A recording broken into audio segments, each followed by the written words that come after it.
Здравейте, приятели! Тук е моя брат и приятел Сергий. Иска да ви уведоми относно това, че много скоро време ще махне всички негови видеоклипове от YouTube и той ще ви разкаже по-дълбоко как Бог е променил живота му и как дойде тази трансформация в живота му и сърцето му.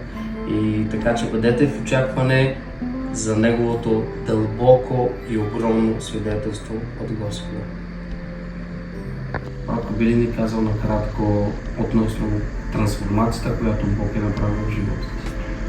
Ами да, наистина Бог дойде в живота ми по нов и различен начин и осъзнах, че светската сцена и светската музика ме отдалечава от моят Господ и взех това решение дълбоко себе си да спра с пеенето в света и да се посвета истински живота на Господа.